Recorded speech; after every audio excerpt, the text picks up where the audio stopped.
Pues nada, estamos en el segundo autor del seminario de filósofos fuera de canon o anticanónicos. y nada, a mí se me ocurrió proponer a George Orwell porque es de esos escritores que son muy filosóficos y que tienen una obra muy filosófica, incluso su propia manera de escribir, en sus cronologías y en sus reportajes, se puede ver, ¿no? Entonces todo aquel que se acerque a la obra de Orwell y la lea, y le lea a él en sus palabras, y vea además qué tipo de reportajes hacía, que ahora lo iremos viendo, y qué tipo de persona era él, porque además también su obra tiene mucho que ver con su vida personal, con su vivencia personal, y pensarán, vamos, todo el que se acerque se dará cuenta de que no es ninguna tontería hablar de la filosofía política en George Orwell, sino que es algo que es muy razonable hacer y que por qué no hacerlo. Así que nada, yo he aprovechado esta ocasión para introducir la filosofía política en George Orwell. Así que, bueno, George Orwell en realidad no se llamaba George Orwell, es un seudónimo. Él se llamaba J. Arthur Blair. Eric Arthur Blair. Y bueno, el seudónimo de George Orwell lo coge en 1933, después de todo un bagaje escribiendo, y lo coge básicamente, había probado varios nombres, pero cogió ese, primero porque a Orwell le parecía que iba a estar más cerca en las estanterías, y estratégicamente era mejor ponerse Orwell porque así estaba como más accesible, ¿no? Y George era porque es el patrón de Gran Bretaña. Además Orwell es un río de la campiña británica, o sea que todo tiene un poco que ver con ese amor que tenía Orwell a la campiña británica y a la naturaleza. Pero bueno, él nace en una colonia de la India, nace en Motihari. Es hijo de una birmanesa, de Mabel Limousin Blair, y de Richard Wormsley, que era un oficial de la administración británica en esa colonia de las Indias. Precisamente era administrador de abastos de la administración de opio, del opio de la India. O sea, en aquel entonces el opio era algo muy normal, se consumía diariamente y era como el tabaco, básicamente.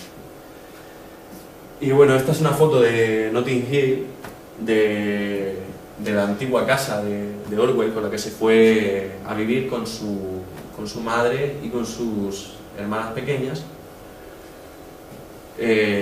después de pasar una pequeña temporada en la colonia, pues se mudó, ¿no?, a la edad de 6 años.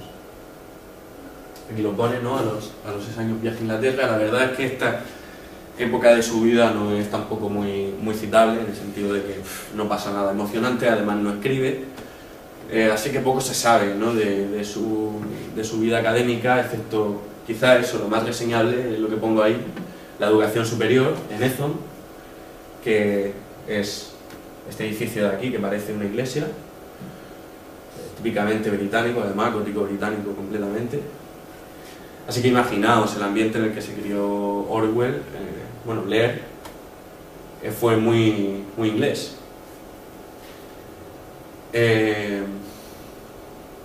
Y ahí lo pongo, que quizá eso, lo más reseñable es su educación en Epsom, porque en Epsom tenían una libertad que no habían tenido en otras instituciones académicas. Les dejaban tiempo libre, eran creativos y de alguna forma no eran tan estrictos como la educación solía ser en las escuelas de niños bien, de allí de Inglaterra, ¿no? Así que allí conoció a un nutrido grupo de intelectuales. Yo he resaltado Connolly porque él es el fundador de una revista llamada Horizon, en la que se pueden encontrar muchísimas participaciones de Blair, que firmaba ya como Orwell.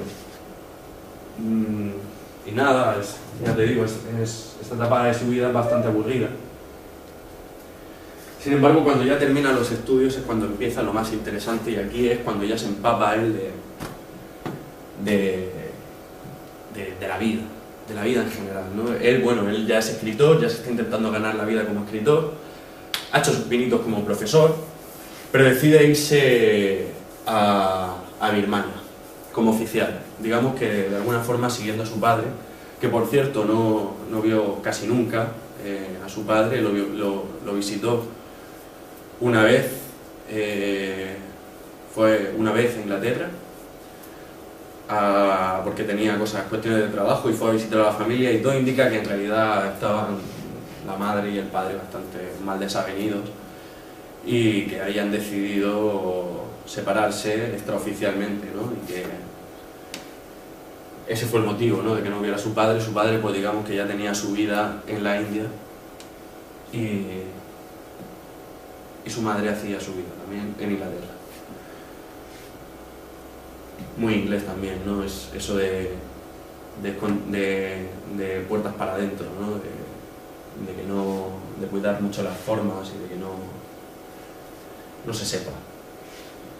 Pero bueno, aquí ya te digo, aquí empieza una época muy intensa de su vida. Él se mete de oficial y allí tiene una muy mala experiencia con el trato que tienen los oficiales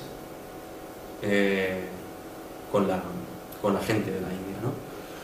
Y empieza a crecer en él pues un sentimiento anticolonial grande, ¿no? Sobre todo porque él era una persona que le gustaba mucho involucrarse en lo que hacía, ¿no? Y aunque no siempre lo hacía, pero digamos que en esta época, que era muy joven y que estaba por primera vez, digamos que yendo solo, y estaba haciendo carrera militar, y enseguida vio que no. Y él se empapó mucho de la gente de la India, porque en cierto sentido se sentía indio, ¿no? Él había nacido allí, y aunque era inglés, también se sentía en parte indio, ¿no? Después, bueno, todo esto lo escriben en Birmany Days, que lo escribió mucho después. O sea, fue anotando, él siempre escribía a partir de entonces, ¿no? A partir de los estudios superiores y demás. Escribía mucho, además enseguida se hizo reportero, y básicamente se ganó la vida así, como reportero, como cronista y como ensayista. Otro detalle, que es el segundo ensayista más influyente de la literatura inglesa. Eso es importante decirlo. En fin, después de todo esto, los Birmany Days los escribió cuando volvió de París, arruinado. Ahí lo escribió en casa de sus padres, y escribió alguna que otra cosa más, y empezó ya pues a trabajar de librero y intentar ganarse la vida como pudiese. Y aquí, después de Birmania, se traslada a París, donde primero está en casa de su tía, pero después, evidentemente, también por desavenencias que no se explican, pero parece ser que hubo problemas con su tía, comienza una vida de vagabundo, de trabajos aquí y allá, pues en plan eso, limpiabotas, chico de los mercados, haciendo lo que podía, vamos, para ganarse la vida. Una época miserable. Y luego pues en Londres 3/4 de lo mismo, sigue igual. Así se tira pues casi 3 años de su vida.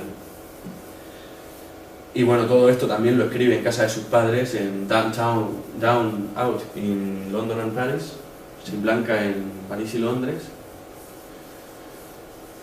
Y luego ya afincado, trabajando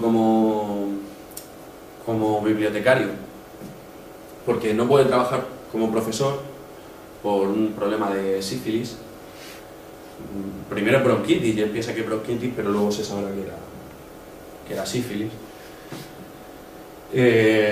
y por un problema de bronquitis no puede ser profesor ni tener una plaza de profesor, que era lo que él quería, que era lo que él quería. Así que al final pues se va a una pequeña librería y ahí se hace librero durante un tiempo. Y ahí escribe El camino a Woodman-Pyle, que es un estudio sociológico que él hace de la vida de los mineros en Yorkshire y Lancashire, o sea, Yorkshire y Lancashire, que digamos que es uno de los primeros estudios sociológicos importantes de la vida de los obreros en Gran Bretaña. Sobre todo, y aquí es donde él, la primera parte del ensayo, se separa de alguna forma, se puede ver en la narrativa como la primera parte centrada en describir cómo viven los obreros y la situación en la que viven, que yo imagino que la sabréis, ¿no? Porque Billy Elliot y todas estas películas han retratado muy bien todo esto, ¿no? La miseria total, sin casi nada que echarse a la boca, con muy poco dinero, trabajando muchísimas horas, además en la mina, que se arriesgaban, que enseguida perdían la salud, que, bueno, temas de, bueno, los pulmones negros, los ojos irritados, problemas para poder dormir, enseguida se quedaban solos por las explosiones, o sea, cantidad de problemas que tenían y no había cobertura sanitaria, no estaban en condiciones suficientes, no estaban protegidos y vivían en condiciones deplorables, o sea, que os podéis imaginar. Y aquí digamos que ya hay un acercamiento con la clase obrera y bueno, él ya había sido pobre, o sea, que os podéis imaginar, él sabía lo que era pasar hambre. Entonces, digamos que el estudio lo está consagrando y lo está dirigiendo políticamente hacia lo que él quiere abordar, que son realidades sociales concretas. Y se irá viendo. Pero claro, todo de una forma figuracional, y ya veremos cómo la figuración también en su escritura es muy importante. Pero bueno, aquí lo digo, comienza evocando el panorama de las minas de cobre, y la segunda parte, pues sus vivencias y desarrollo en esa época, o sea, en ese contexto, que le llevan a denunciar a la izquierda británica, diciendo que son demasiado clasistas, que no hacen nada y que avanzan de forma muy lenta. Que era, vamos, en ese momento el Partido Laborista, él en ese momento no se quiere poner de ningún lado, no quiere participar políticamente, sino que lo que quiere es dar pasos, de alguna forma. Pero él es de sensibilidad izquierdista, desde luego, pero mucho más izquierdista que lo que es el Partido Laborista Británico, que es donde se afilió, pues, en el 38 o en el 39. Pero luego, bueno, inicia una época de cronista y en el 36, bueno, él viaja mucho, se va a Marruecos, etcétera, etcétera. Hace bastante periodismo, eso de ir a realidades sociales concretas y reflejarlas. Él además tiene varios artículos, que se parecen mucho a un escritor que él admiraba, que es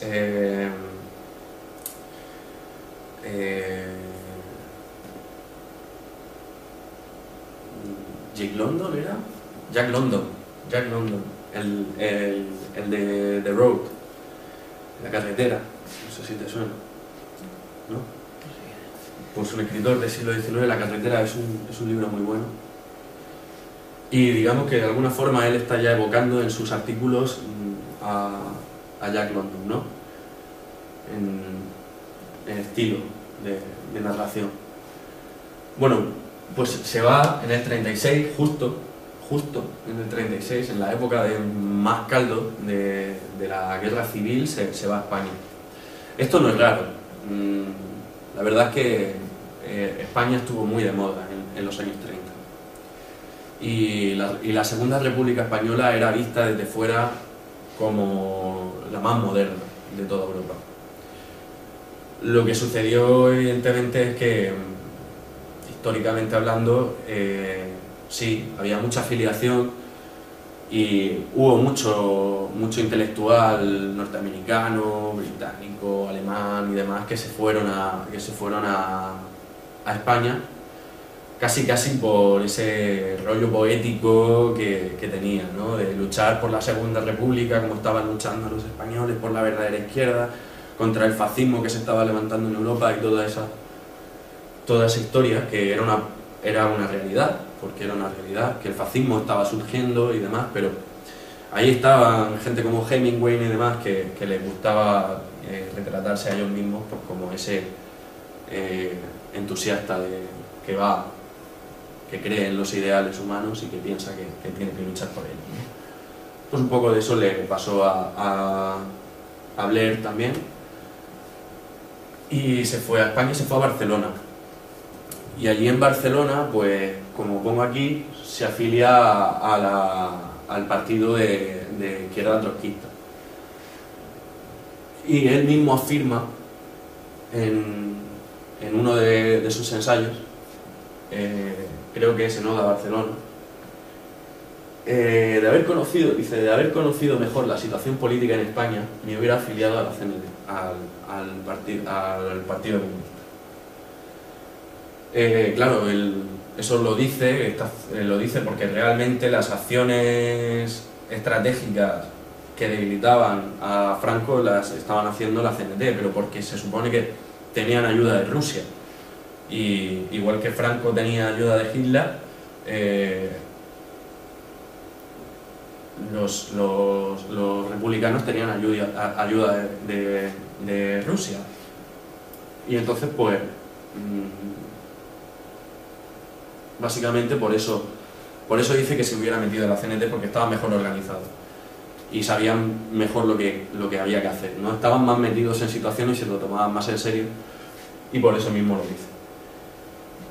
Pero bueno, él se afilió, estuvo poco tiempo, enseguida se fue, y luego ya te digo, participó también en la Segunda Guerra Mundial, también estuvo de cronista, y bueno, la labor que él tenía allí era la de un burócrata, que tenía que estar en los despachos.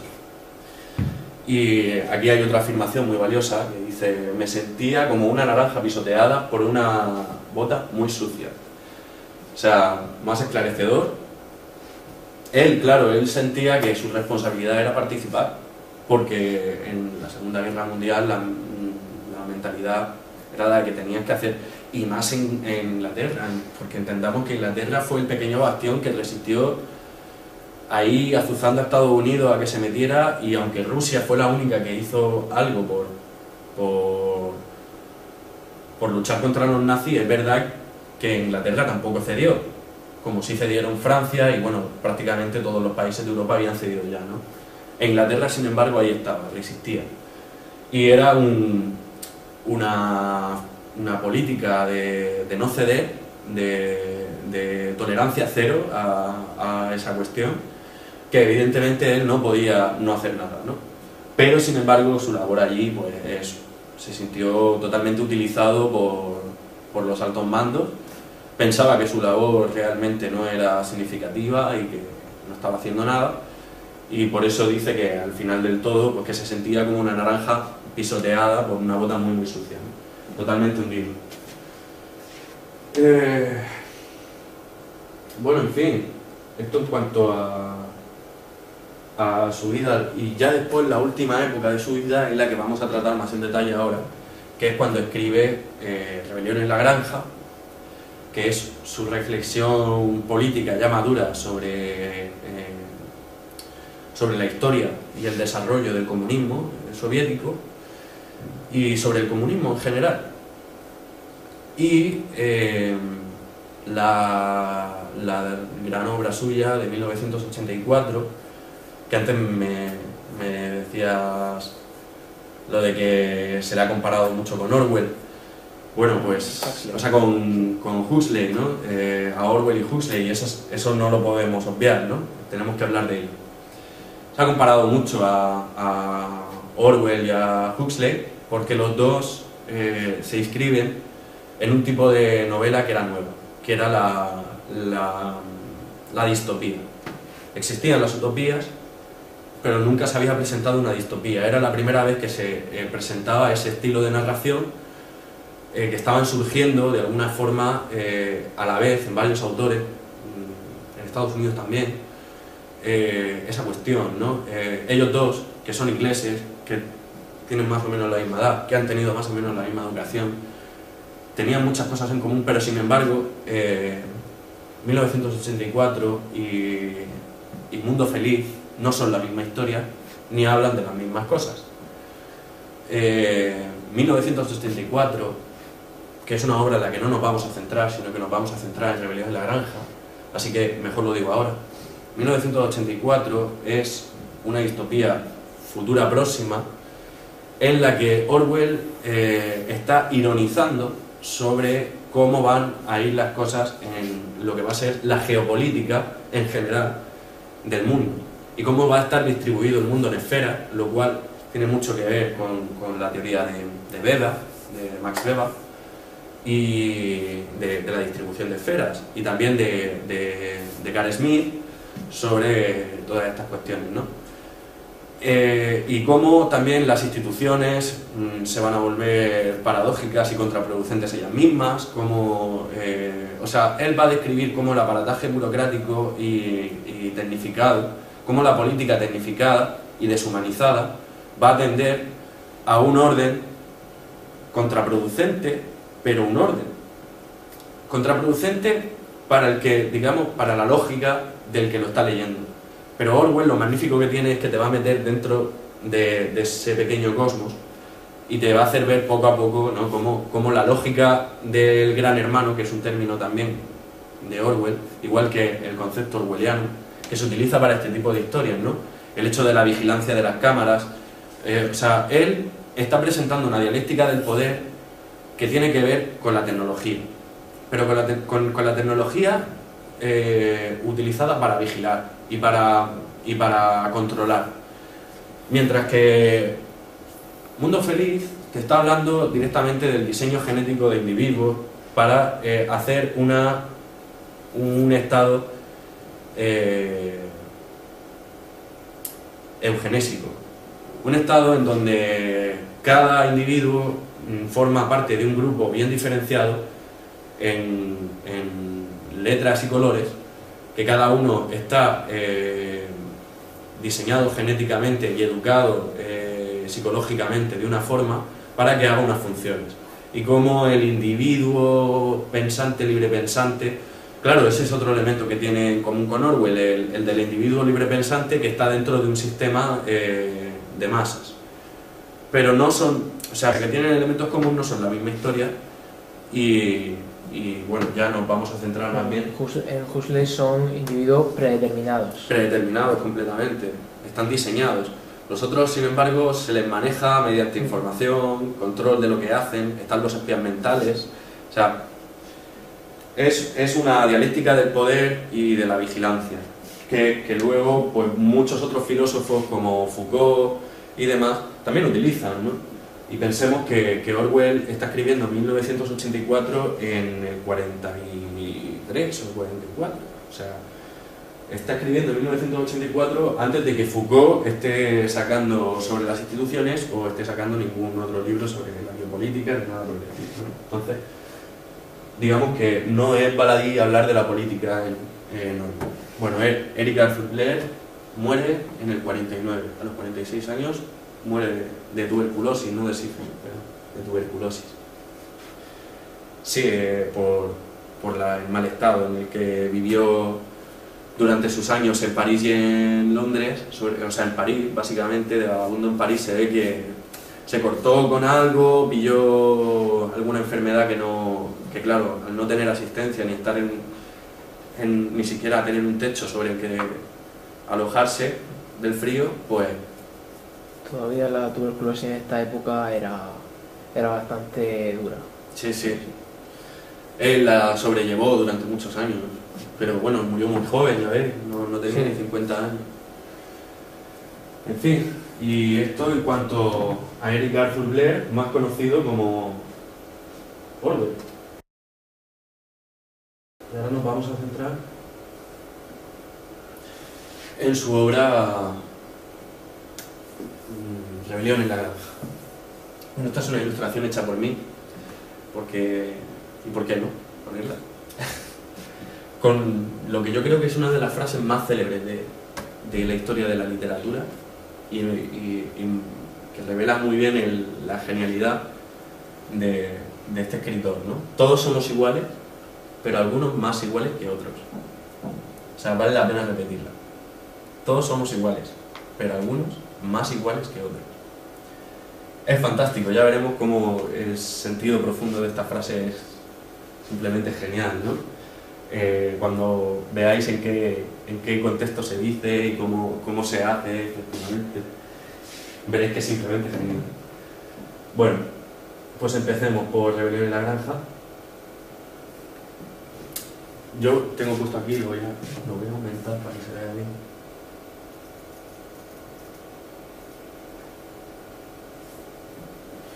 La fábula política y la figuración utópica. ¿Por qué la fábula política? Pues bueno, Rebelión en la Granja no deja de ser una fábula. Una fábula es un cuento con una serie de animales arquetipos que normalmente tiene un fin didáctico, un fin ético, o algún mensaje ético o didáctico que se sintetiza al final, ¿no? Y bueno, es un género literario concreto y normalmente se desarrolla con su principio y tal, de que es un problema, se debate, se cuestiona el problema y se llega a la solución, que normalmente es una y no otra. O sea, es solo una. La solución que luego parece evidente y que es la única solución, ¿no? Sí, la moraleja final. Lo que sucede con Rebelión en la Granja es que es mucho más que una fábula. Tiene todos esos elementos que tiene la fábula a nivel narrativo, pero es que tiene muchísimo más. No es una fábula cualquiera. Por eso digo que es una fábula política, porque dentro de ese pequeño cuento está relatado también la historia, el desarrollo político y el desarrollo histórico, de alguna forma, si lo entendemos a historia de las ideas, del comunismo soviético, ¿no? Y él lo hace de una forma muy sutil, pero sin embargo evidente. Los símbolos son obvios, pero tienes que ir leyendo. O sea, no puedes quedarte en el género superficial, ¿no? Tienes que ir leyendo, ir viendo, pensando lo que Orwell dice. En fin, por lo general en la fábula y eso, animales arquetipos, y cada uno pues tiene su personalidad o su esencia característica, ¿no? El típico zorro astuto, o el burro lerdo, o el ganso patoso, en fin, cada uno tiene pues eso, cada uno tiene un adjetivo. Es una asociación con un tipo de comportamiento. Claro, con un tipo de comportamiento, son arquetípicos. Sí.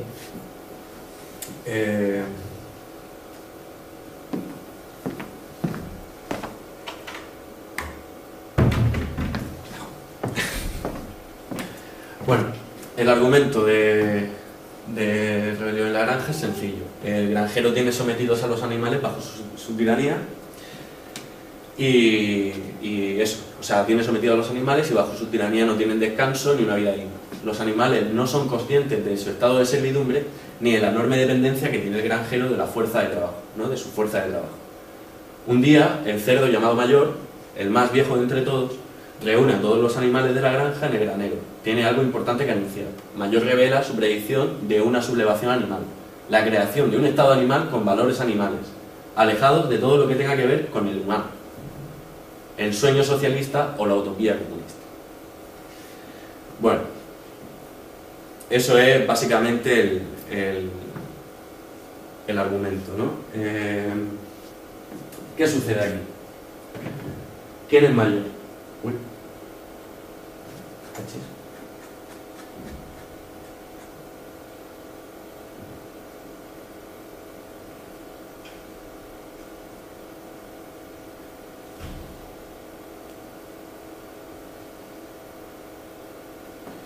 Pues bueno, veamos qué es lo que dice Mayor. Mayor es el profeta, digamos en ese sentido el Lenin.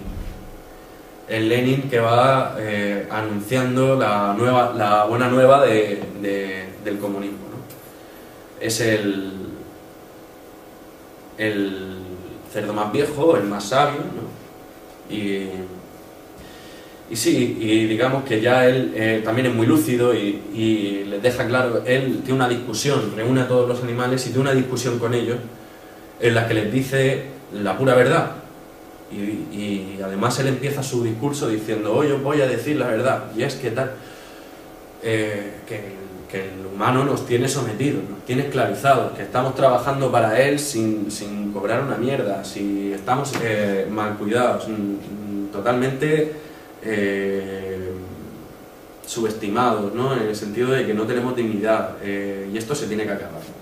Hay que crear un estado animal, y lo primero que tiene que ser ese estado animal es todo lo contrario del humano.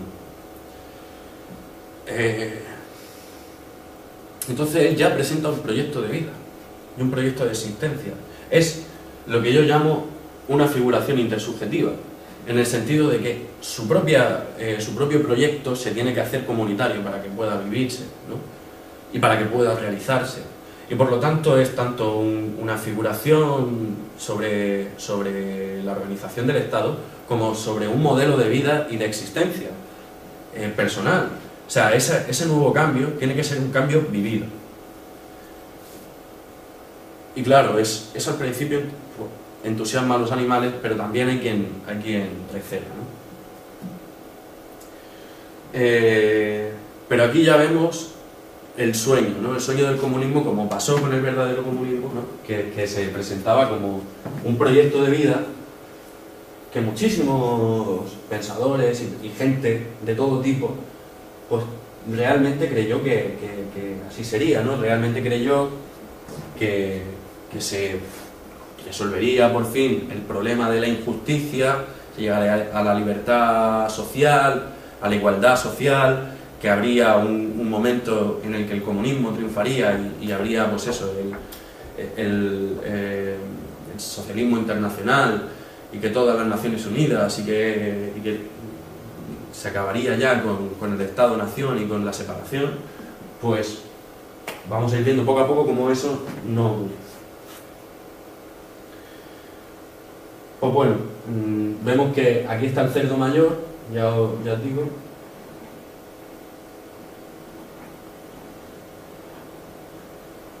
Que está diciendo, sí, pues esta es la realidad que estamos viviendo y hay que cambiarla. Hay que cambiarla ya, radicalmente. ¿Cómo? Pues haciendo un Estado que sea puramente animal. Si vemos que con el humano estamos mal, entonces es que lo humano está mal. Esa es, digamos, el modus ponens. Y bueno, ya entramos directamente en la cuestión de los símbolos en toda esta idea de la reflexión histórico-política del comunismo soviético. ¿Por qué? Porque ya hemos visto el primer momento, el de la revolución contra el zar, el levantamiento de armas de los pueblos, del pueblo. Pues aquí pasa lo mismo, los animales se sublevan contra el hombre y consiguen echarle en una guerra, pero claro, consiguen echarle una vez que los animales se han organizado, y se han organizado en torno a dos cerdos, que son Snowball y Napoleón. Ahora veremos un poco más.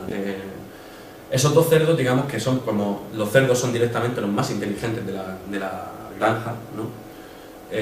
Pues esos dos cerdos encabezan la rebelión contra el ser humano, lo consiguen echar y toman la granja. Y ponen su bandera con las patas de los animales y ponen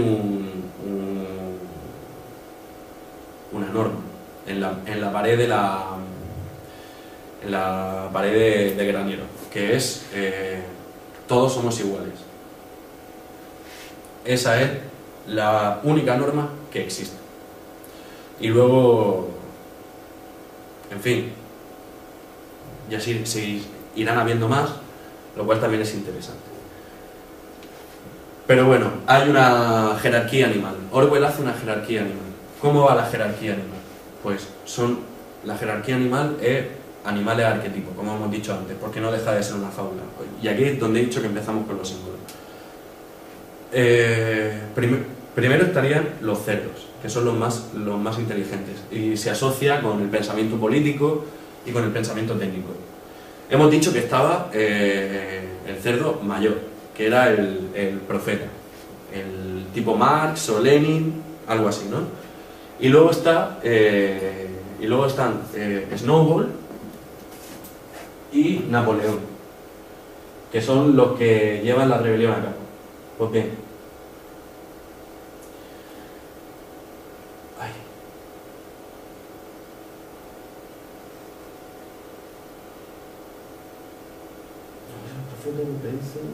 es aquí, vale, sí, aquí. En fin, Snowball es el tipo Trotsky, es para quien sepa de historia del comunismo, saben perfectamente que hay un bueno y un malo, que son Trotsky y Stalin. En este caso son Snowball y Napoleón. Como entendéis, Napoleón es muy irónico. Primero porque a los cerdos en Francia no les puede llamar Napoleón. Y eso sí, es irónico. Y segundo, aunque él está en Inglaterra, evidentemente, pero sé que lo hace con esa intención. Y segundo, porque Napoleón también se parece mucho a esa personalidad megalómana que también caracteriza a Stalin, ¿no? Así que de alguna forma ya tenemos el primer simbolismo. Mientras que Snowball es bola blanca, es la pureza, es el que de verdad cree en lo que dice Mayor y de verdad lo quiere llevar a cabo. ¿Qué sucede? En la historia del comunismo vemos que está de alguna forma el padre, que es Lenin, y luego están los dos hijos, que son Trotsky y son Stalin. Trotsky es el que cree en la revolución permanente, ha sido el padre del Ejército Rojo y ha sido el que ha llevado básicamente la revolución adelante. Lenin fue el que organizó el golpe de Estado y el que se puso al poder y digamos que junto a Trotsky hizo la organización política, pero Trotsky era más encargado del Ejército Rojo que otra cosa. Pero eso no significa que no fuera un intelectual y políticamente muy activo. Y luego está el comisario de Georgia, que era Stalin, que era un paletillo que no tenía nada. Sin embargo, se empieza a acercar, a aproximar a la figura de Lenin. De tal modo que Trotsky en su diario, en la biografía que escribió de Stalin, decía que hubo un tiempo en el que Lenin y Stalin se podían pasar días enteros mirando el mapa de Rusia y no salían del despacho de Lenin, ¿no?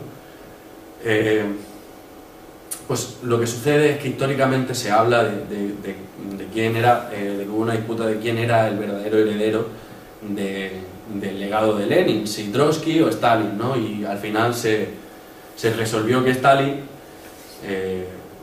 y eso nunca ha quedado muy claro si fue porque hubo una manipulación o porque realmente hubo un sector muy grande de la Cámara de Rusia. Stalin poco a poco se fue ganando. Claro, que fue ganando adeptos. Se fue ganando adeptos, fue ganando gente. Entonces, con artimañas muy limpias. Sí, hasta claro, que, pero políticamente hablando. Hasta que echó a Trotsky. Claro, se puede decir que echó a Trotsky y que no lo hizo de forma violenta. Pues aquí sucede algo muy parecido. Snowball y Napoleón al principio se asocian.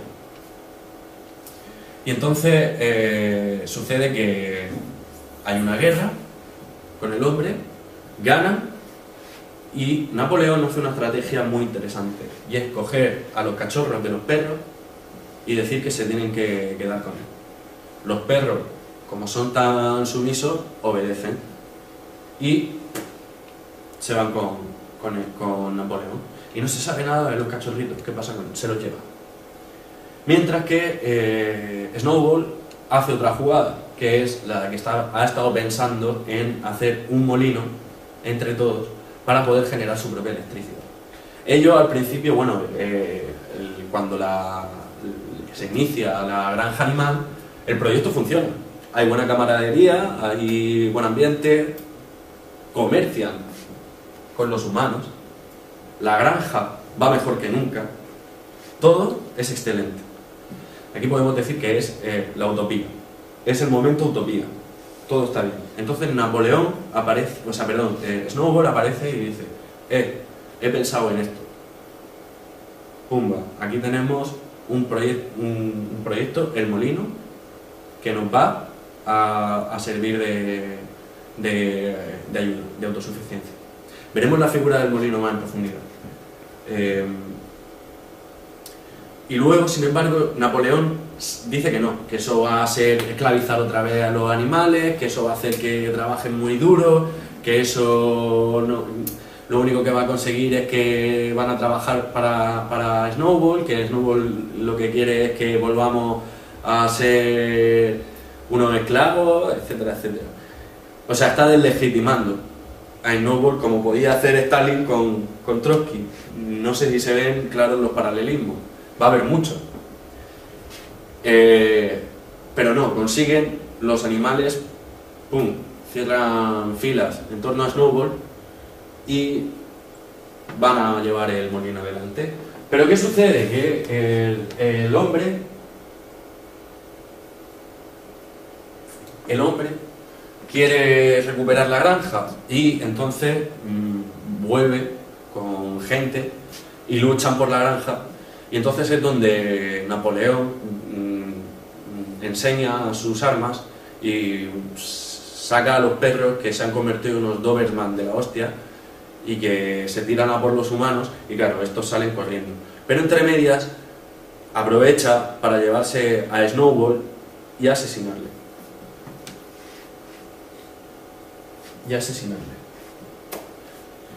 Pero Snowball desaparece y no se sabe nada. Cuando por fin todos los animales se reúnen, Snowball ha desaparecido y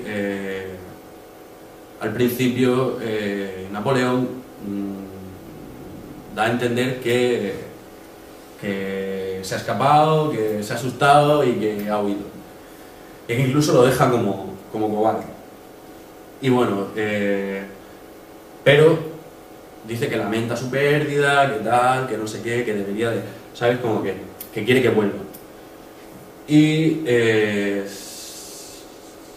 bueno, esto es lo que sucede, que se empieza a cambiar la hegemonía. Pero ahora vamos a ir a otros dos símbolos. He puesto el caballo y el buey, pero en realidad son el caballo y el burro.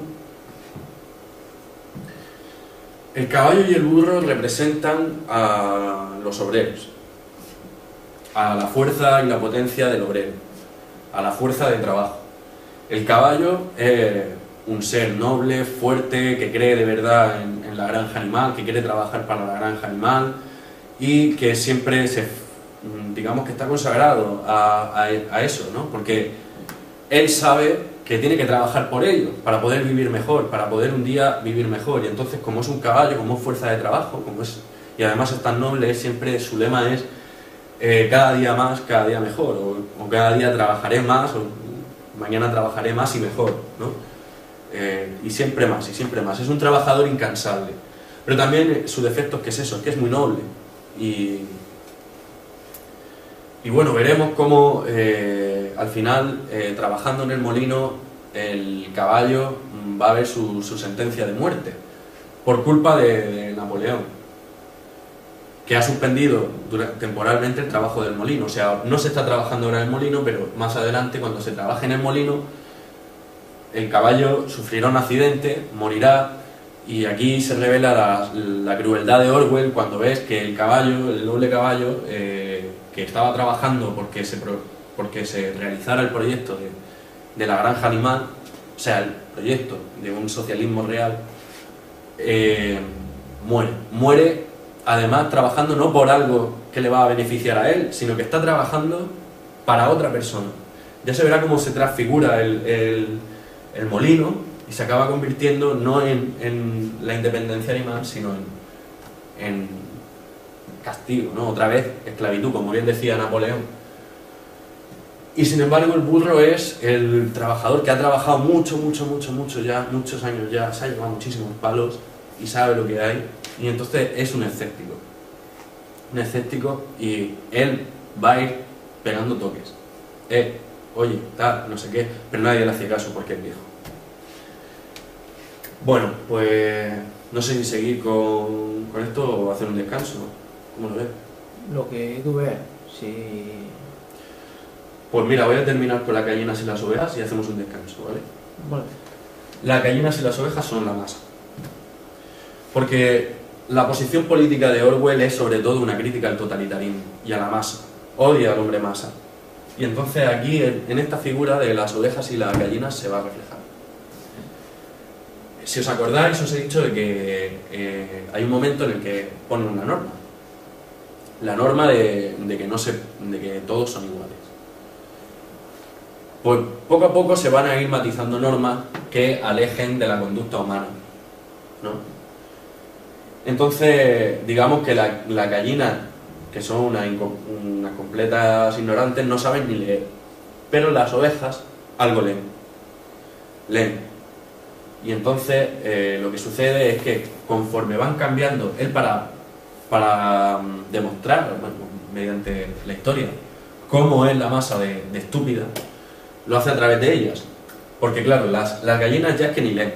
O sea, que están a un nivel de que, o sea, consiguen engañarlas muy fácilmente para que todos los huevos que pongan se los coman los cerdos. Y las ovejas, sin embargo, van leyendo las normas y dicen, vamos a ver, hemos visto a los cerdos dormir en una cama, pero no estaba prohibido dormir en una cama. Y entonces los cerdos rápidamente, al día siguiente, escriben, prohibido dormir en una cama con sábanas. Así, al día siguiente, los cerdos, que ya son la clase, la élite política, ya están totalmente en el poder. También, como el partido, en vez de ser el partido del pueblo, se ha convertido en la clase burocrática poderosa, y acaba siendo, como decía Pollock, un capitalismo organizado, un capitalismo de Estado, pero no deja de ser capitalismo, ¿no? Y eso se ve muy bien también en Orwell, ¿no? O sea, es que tiene matices fantásticos donde puedes sacar cantidad de lecturas histórico-filosóficas y político-filosóficas. Y bueno, ya ves, las ovejas les dicen, pero no estaba prohibido dormir en una cama humana, en una cama. No era ese un comportamiento humano. Y entonces los cerdos, que ya han reescrito la ley, dicen, no leíste bien. Lo que está prohibido es dormir en una cama con sábanas. Porque poca diferencia hay entre un lechón de paja y una cama sin sábanas. Así que nosotros, que además tenemos que trabajar más porque usamos el cerebro, no como vosotras, que sois tontitas y tenéis vuestras limitaciones, pues necesitamos una situación mejor, porque tenemos un trabajo más esforzoso que el vuestro. Tenemos que organizar toda la granja, ¿no? Y eso también es muy político, porque Orwell va señalando cómo cada norma se va matizando, como diciendo, cada ley que haces y que vas matizando es que haces otra ley. Y como decía Tácito, cuanto más leyes tiene un Estado, más corrupto se demuestra, ¿no? O sea, más corrupto es cuanto más leyes tiene. Pues también parece que Orwell nos está diciendo, es que cada vez que nos matizan esa ley, nos están señalando el nivel de corrupción que tiene. Cada vez que ponen una suscripción a la ley principal, están señalando lo corruptos que son. Bueno, pues nos habíamos quedado con el tema de cómo van suscribiendo a las leyes animales que insiste en alejarse de cualquier conducta humana,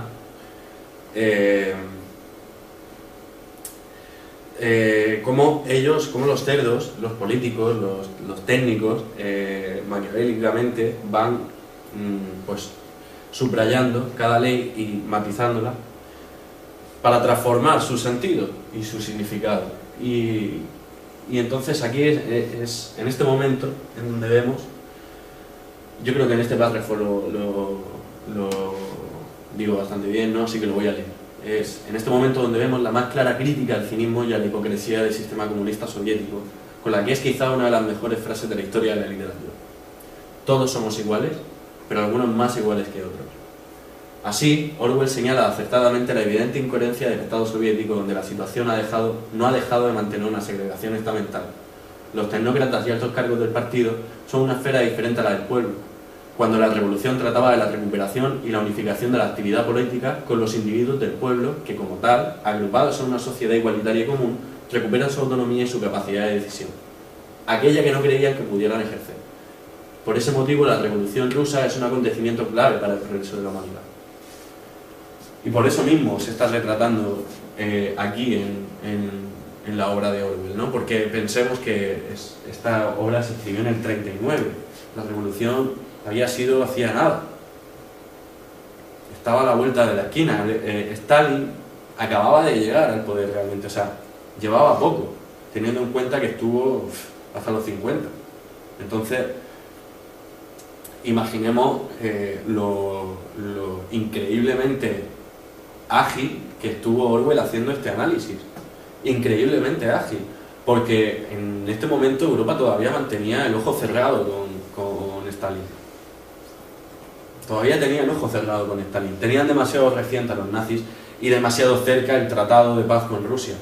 Por lo tanto, la situación no era como para hacer ninguna crítica a Stalin, porque estaba manteniendo una estabilidad. Y esa estabilidad y esa organización geopolítica que se acababa de gestar, pero digamos que, y además que poco después quebraría con la guerra, pues imaginaos. Sí, Orwell lo vio por la relación que ella tenía con todo este mundillo, todo lo de la gente de izquierda, todos los partidos y tal, y se vio venir a Stalin. La situación se la olió también con lo de la guerra civil española y tal, pues claro, se vio un poco esa actitud, ¿no? de Stalin y que realmente no iba a ser una solución socialista, ¿no? Efectivamente, no lo has podido decir mejor. Eso fue lo que pasaba, él se olió la tostada, como pudiera pasar con la crítica que le hiciera Chaplin a Hitler, pues lo mismo está haciendo Orwell con el stalinismo y con Stalin mediante la figura de Napoleón en concreto, ¿no? Bueno, aquí tenemos pues ya la figura de los perros. ¿Qué significa que los perros tienen un sentido y un significado? También son simbólicos, porque los perros son el arma, la fuerza de Napoleón. Él sabía perfectamente lo que tenía que hacer con los perros. Su estrategia, su jugada, era esa. Me quedo con los cachorros y los voy a educar yo. Y así me van a ir dando generaciones de vástagos que van a ser obedientes. Porque no hay nada más fiel que un perro. Y si la mano que le da de comer es esta, pues lo voy a poder utilizar a mi placer. ¿Qué es lo que pasa con la policía? Pues con la policía en el Estado soviético, pues 3/4 de lo mismo, que es la mano que pega, el puño del aparato técnico del partido, ¿no? Entonces, pues bueno, los perros son la policía guardia de Napoleón, acogido desde cachorros por Napoleón. Los perros son fieles y obedientes, no discutirán nada de lo que su señor les diga, y además son fuertes y peligrosos. Los perros son el mejor arma de Napoleón, que a menudo los utiliza para extorsionar amenazar o incluso asesinar al resto de animales, como ocurre con Snowball. Por cierto que el burro, más adelante, se va a encontrar el cadáver de Snowball, cuando ya huye de la granja, porque dice, madre mía, esto se va al garete, ¿no? Y están los animales peor que con el hombre. Pues se encuentra con el cadáver de Snowball, que hasta entonces no había dejado claro Orwell qué es lo que había pasado, y es en ese momento en el que dice, uy, lo ha matado. Bueno, los hombres. Los hombres son los representantes del antiguo régimen imperialista. Los hombres constituyen la antítesis del proyecto de emancipación animal. Es así. En el paralelismo que hace Orwell entre lo que es la promesa del comunismo, el proceso figuracional de todos que van a construir un nuevo estado animal, pues se opone evidentemente a lo que era el antiguo estado, el antiguo régimen, el estado zarista, el estado del hombre. Y además es gracioso porque el hombre, como hombre, también es un personaje dentro de la fábula, y como hombre, ¿qué representa? Pues desde luego no los valores de lo humanístico, no está representando los valores de la libertad, la belleza, la bondad, no, para nada. El hombre es cruel, mezquino, traicionero, codicioso y además lo suficientemente torpe como para dejarse vencer por los animales 2 veces. O sea, el animal más ridículo de la fábula que nos está contando Orwell es el hombre, es el más ridículo. Pero al mismo tiempo es el que representa el antiguo poder, es el que representa el antiguo orden establecido. O sea, de alguna forma está diciendo, es que el hombre era ridículo. Y sin embargo, el proyecto animal, que era tan bonita idea, acaba siendo igual o peor que el estado humano. Entonces, bueno, las diferencias eran esas. Si la forma de hacer las cosas del hombre era mediante la imposición por la fuerza, fuerza de ley, el concepto jurídico de fuerza de ley, y mediante un orden vertical, por el contrario, los animales lo iban a hacer mediante un orden horizontal, de participación mutua. Nadie es más que nadie, todos son iguales, todos aportan lo que pueden y trabajan para el bien común. Esa era la idea. Eso era lo que los animales de alguna forma están recriminándole a los hombres.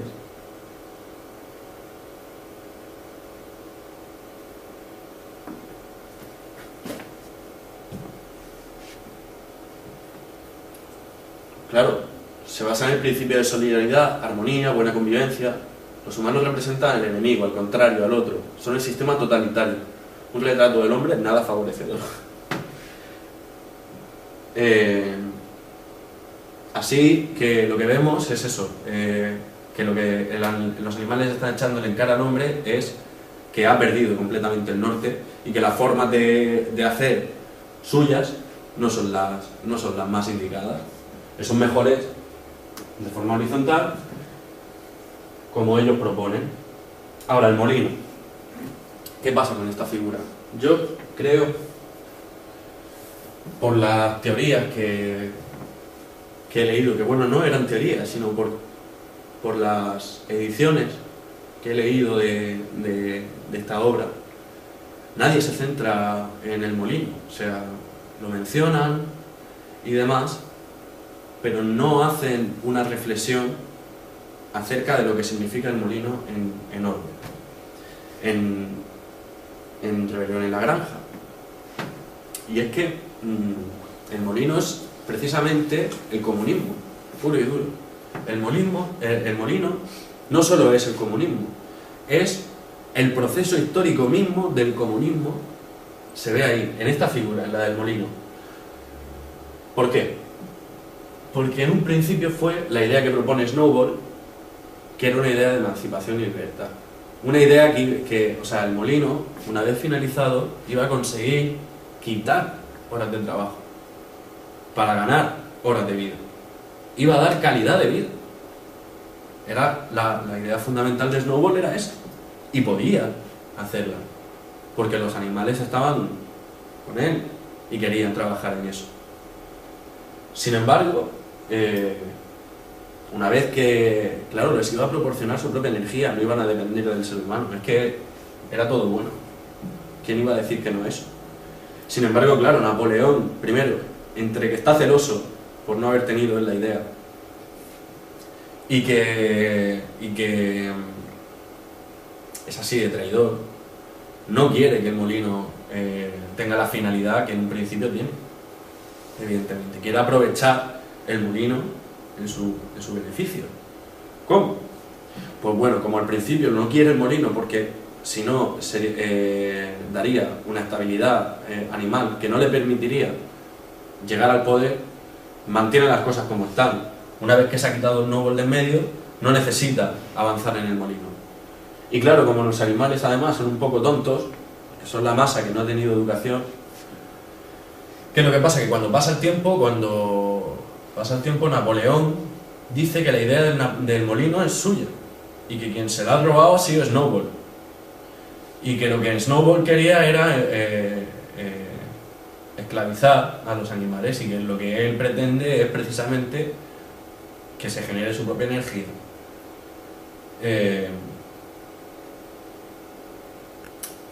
Claro, Napoleón pues tergiversa de alguna forma el proyecto del molino, aprovecha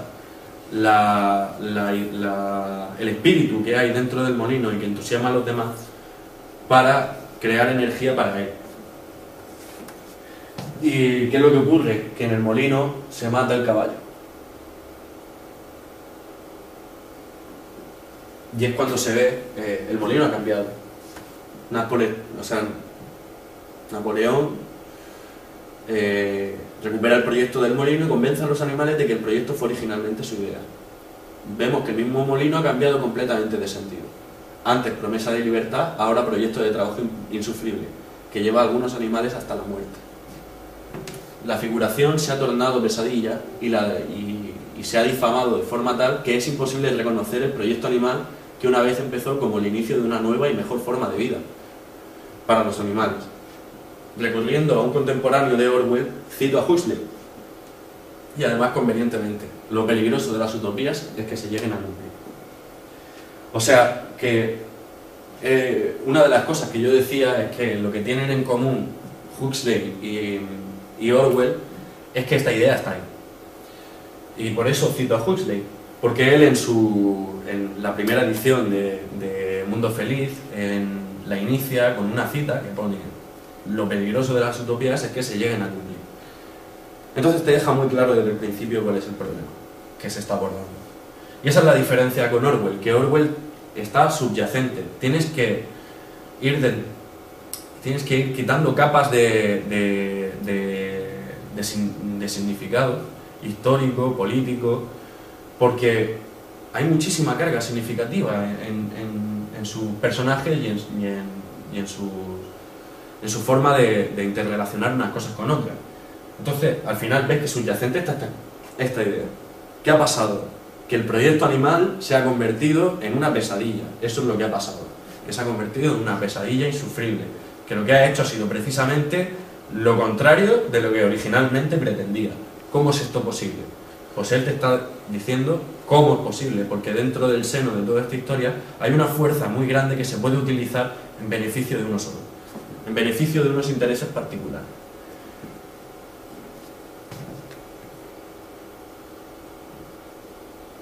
Bueno, y aquí ya voy a citar los paralelismos más evidentes para concluir, para que se quede claro ya qué es lo que hace Orwell en Rebelión en la Granja. También me gustaría decir que si esto, que es un libro que no tiene más de 100 páginas, creo que tiene 120 páginas o por ahí,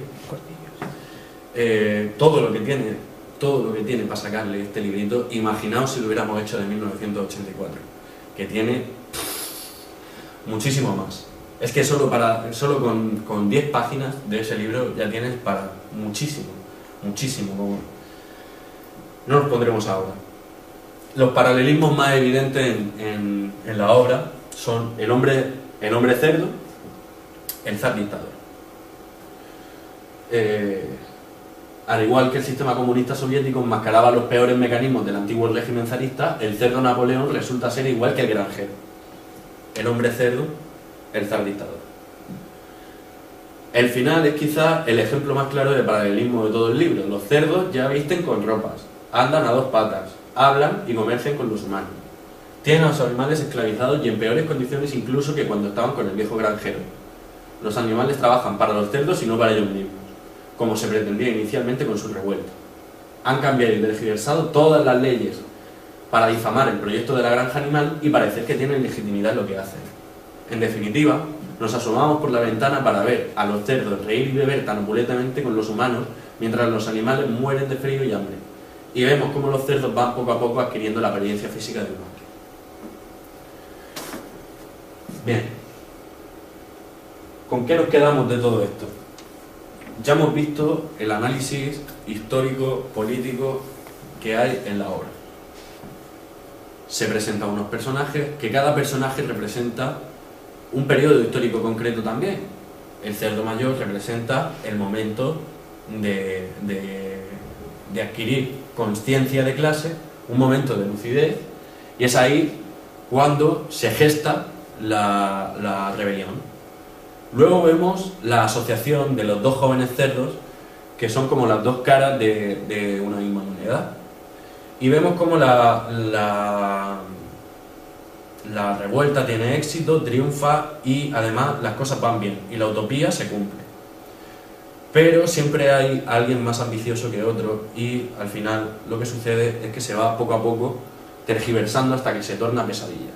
Es el momento de estabilidad lo tenemos en Snowball, el momento de represión total y de totalitarismo lo tenemos en Napoleón.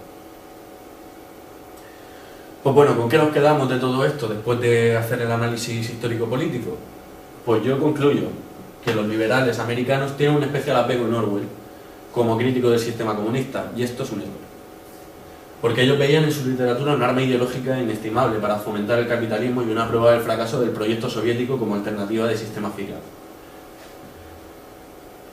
No podemos culparle por ello, porque evidentemente tanto Rebelión en la Granja como 1984 son un arma inestimable. En los institutos de Estados Unidos, Rebelión en la Granja y 1984 son de esos libros que se leen, de lectura obligada. Y lo hacen básicamente porque, y sobre todo antes, hubo una época entre los 60 y los 80 que estaba la Guerra Fría en pleno auge y que Orwell hizo como la espuma, petó. ¿Por qué? Porque se estaba empezando a ver que sobre todo en 1984, que su diagnóstico se cumplía. Y entonces por eso surge lo de orwelliano, por todo esto de las herramientas de control. Y entonces, bueno, pues digamos que Orwell hace un boom y sobre todo los norteamericanos lo fomentan porque sirve para decir, los soviéticos, mira, aquí tienes un libro que te dice perfectamente lo que son. Y aquí tienes otro, mira, tal. Libros además muy fáciles de leer y cuyo mensaje se capta enseguida. Y el sentido profundo, el significado de todo eso lo vas viendo después. Pero evidentemente tú te quedas con todo, ¿no? Están escritos de esa forma, es una fábula. Bueno, pues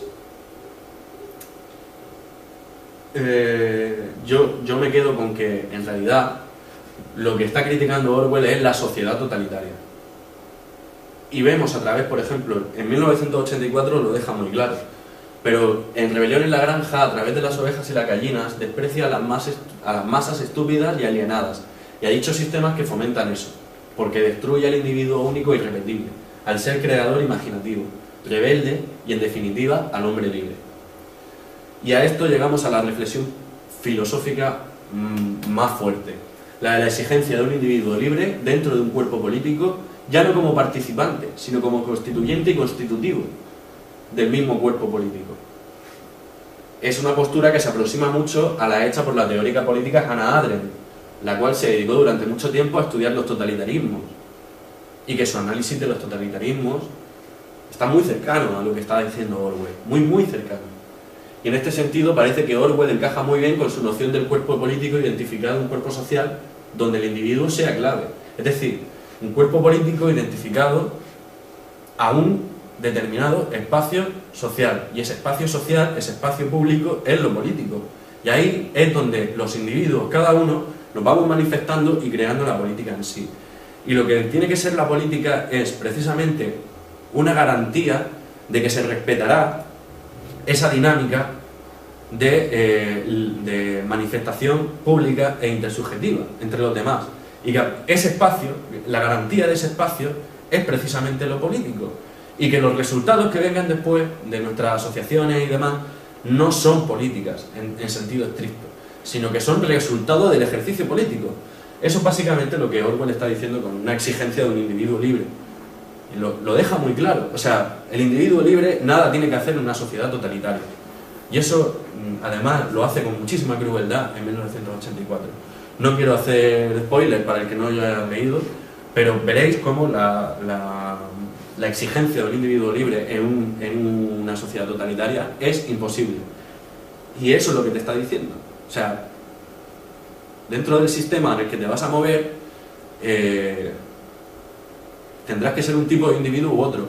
Y este sistema te está exigiendo ser un individuo con el que yo, por lo menos, no caso.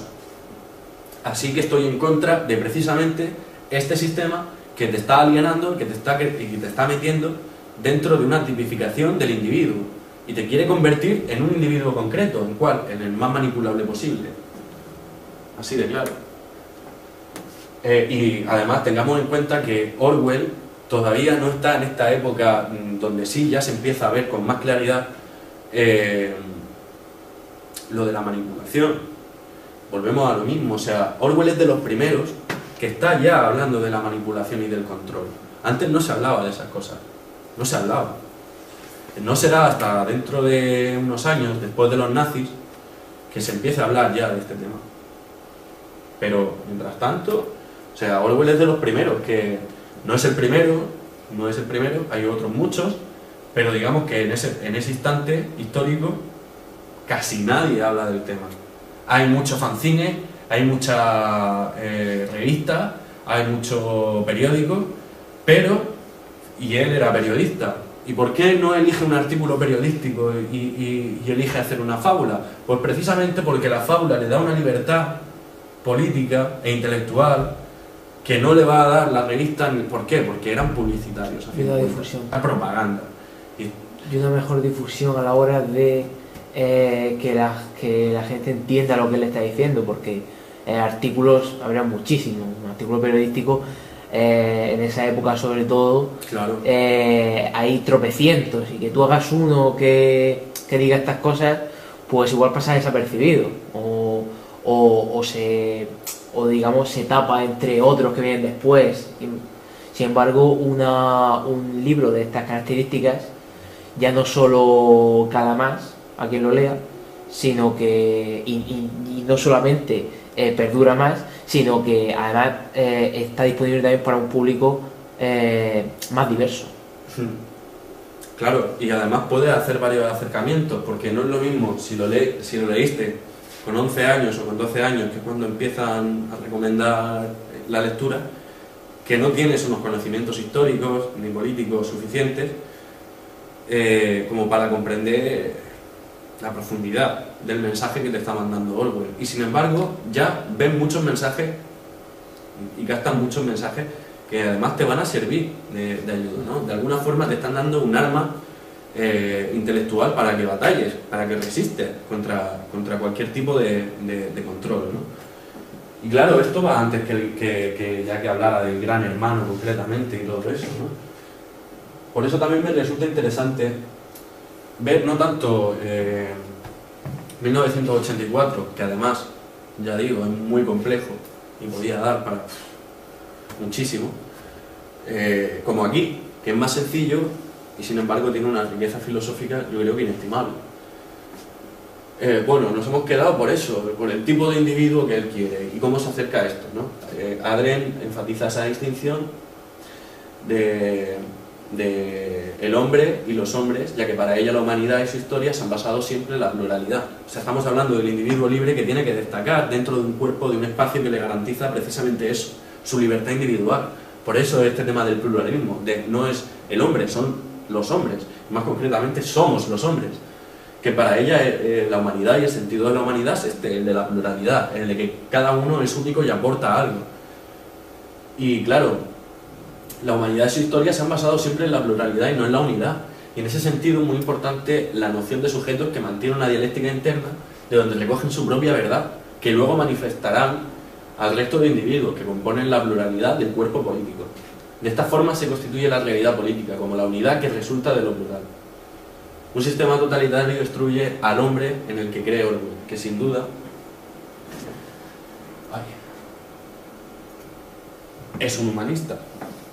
Esta es otra cosa. Precisamente por el sentido humanístico profundo de Orwell, por ese amor que tiene a la humanidad, se siente tan decepcionado con ella. Y por eso hace ese retrato tan negativo del hombre en esta fábula, porque le está de alguna forma pegando un azotaque, como diciendo, precisamente yo que creía que íbamos a tener estos valores, y me estoy oliendo la tostada de que van a ser todos estos. Y de que lo que va a triunfar va a ser la barbarie y la decadencia y que vamos a ir, o sea, que vamos a ser lo peor, lo peor. Ahora bien, pues eso, lo que digo, Orwell simpatizaba con el socialismo y con el comunismo, como hemos visto. Él era de ideología izquierdista, estuvo en el partido de inclinación trotskista en Cataluña, fue del Partido Laborista en Inglaterra, que es como decir que aquí eres del PSOE, más o menos.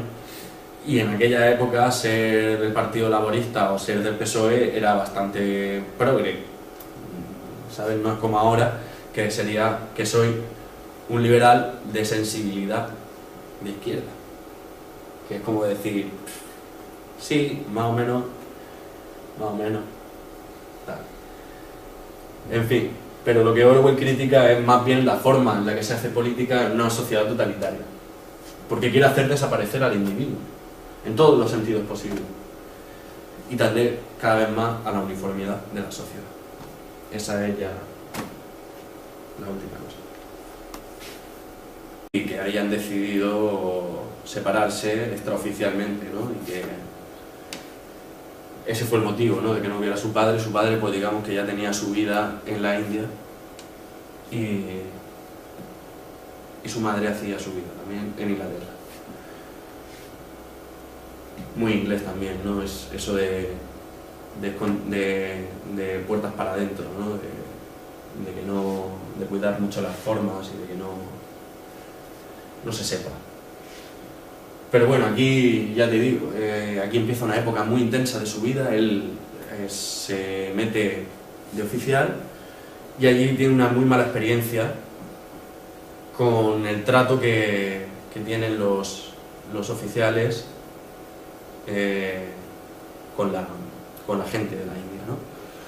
Y se empieza a crecer en él pues un sentimiento anticolonial grande, ¿no? Sobre todo porque él era una persona que le gustaba mucho involucrarse en lo que hacía, ¿no? Y aunque no siempre lo hacía, pero digamos que en esta época que era muy joven y que estaba por primera vez, digamos que yendo solo y estaba haciendo carrera militar y enseguida vio que no. Y él se empapó mucho de la gente de la India, porque en cierto sentido se sentía indio, ¿no? Él había nacido allí y aunque era inglés, también se sentía en parte indio, ¿no? Después, bueno, todo esto lo escriben en Bill Many Days, que lo escribió mucho después. O sea, fue anotando, él siempre escribía a partir de entonces, ¿no? A partir de los estudios superiores y demás, escribía mucho, además enseguida se hizo reportero y básicamente se ganó la vida así. Como yo primero porque Orwell le parecía que iba a estar más cerca en las estanterías y estratégicamente era mejor ponerse Orwell porque así estaba como más accesible, ¿no? Y George era porque es el patrón de Gran Bretaña. Además Orwell es un río de la campiña británica, o sea que todo tiene un poco que ver con ese amor que tenía Orwell a la campiña británica y a la naturaleza. Pero bueno, él nace en una colonia de la India, nace en Motihari. Es hijo de una birmanesa, de Mabel Limousin Blair, y de Richard Wormsley, que era un oficial de la administración británica en esa colonia de las Indias. Precisamente era administrador de abastos de la administración de opio, del opio de la India. O sea, en aquel entonces el opio era algo muy normal, se consumía diariamente y era como el tabaco, básicamente. Y bueno, esta es una foto de Notting Hill, de la antigua casa de Orwell, con la que se fue a vivir con su madre y con sus hermanas pequeñas, después de pasar una pequeña temporada en la colonia, pues se mudó, ¿no?, a la edad de 6 años. Aquí lo pone, ¿no?, a los 6 años viaje a Inglaterra. La verdad es que esta época de su vida no es tampoco muy citable, en el sentido de que no pasa nada emocionante, además no escribe, así que poco se sabe, ¿no?, de su vida académica, excepto quizá eso, lo más reseñable es lo que pongo ahí, la educación superior en Epsom, que es este edificio de aquí que parece una iglesia, típicamente británico, además gótico británico completamente. Así que imaginaos el ambiente en el que se crió Orwell. Bueno, Blair fue muy inglés.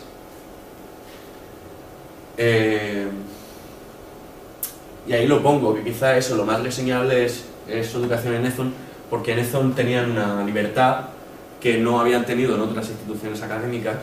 Les dejaban tiempo libre, podían eran creativos, y de alguna forma no eran tan estrictos como la educación solía ser en las escuelas de niños bien, de allí de Inglaterra, ¿no?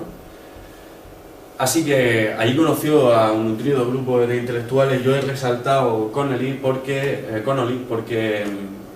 él es el fundador de una revista llamada Horizon, en la que se pueden encontrar muchísimas participaciones de Blair, que firmaba ya como Orwell. Y nada, ya te digo, esta etapa de su vida es bastante aburrida.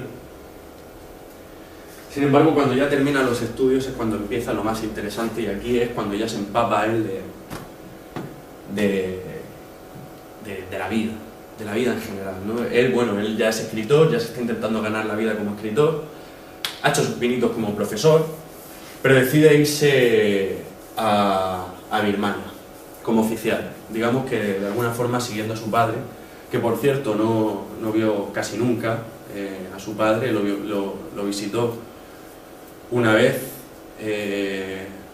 fue una vez a Inglaterra, porque tenía cuestiones de trabajo, y fue a visitar a la familia, y todo indica que en realidad estaban la madre y el padre bastante mal desavenidos. Y voy a tornar.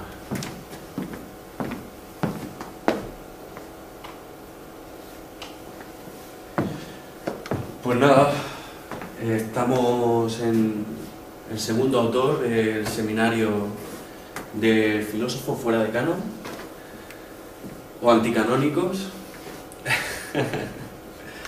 y nada, a mí se me ocurrió proponer a George Orwell porque es de esos escritores que son muy filosóficos y que tienen una obra muy filosófica. Incluso su propia manera de escribir, en sus cronologías y en sus reportajes, se puede ver, ¿no? Entonces todo aquel que se acerque a la obra de Orwell y la lea, y le lea a él en sus palabras, y vea además qué tipo de reportajes hacía, que ahora lo iremos viendo, y qué tipo de persona era él, porque además también su obra tiene mucho que ver con su vida personal, con su vivencia personal. y pensarán, vamos, todo el que se acerque se dará cuenta de que no es ninguna tontería hablar de la filosofía política en George Orwell, sino que es algo que es muy razonable hacer y que por qué no hacerlo. Así que nada, yo he aprovechado esta ocasión para introducir la filosofía política en George Orwell. Así que, bueno, George Orwell en realidad no se llamaba George Orwell, es un seudónimo. Él se llamaba J. Arthur Blair, Eric Arthur Blair. Y bueno, el seudónimo de George Orwell lo coge en 1933, después de todo un bagaje escribiendo, y lo coge básicamente, había probado varios nombres, pero cogió reportero, como cronista y como ensayista. Otro detalle, que es el segundo ensayista más influyente de la literatura inglesa. Eso es importante decirlo. En fin, después de todo esto, los Birmanie Days los escribió cuando volvió de París, arruinado. Ahí lo escribió en casa de sus padres y escribió alguna que otra cosa más y empezó ya pues a trabajar de librero y intentar ganarse la vida como pudiese. Y aquí, después de Birmania, se traslada a París, donde primero está en casa de su tía, pero después, evidentemente, también por desavenencias que no se explican, pero parece ser que hubo problemas con su tía, se comienza una vida de vagabundo, de trabajos aquí y allá, pues en plan eso, limpiabotas, chico de los recados, haciendo lo que podía, vamos, para ganarse la vida. Una época miserable. Y luego, pues en Londres, 3/4 de lo mismo, sigue igual. Así se tira, pues, casi 3 años de su vida. Y bueno, todo esto también lo escribe en casa de sus padres, en Down Out, en London and Paris, sin Blanca en París y Londres. Y luego ya afincado, trabajando como bibliotecario, porque no puede trabajar como profesor por un problema de sífilis. Primero bronquitis, y él piensa que es bronquitis, pero luego se sabrá que era sífilis. Y por un problema de bronquitis no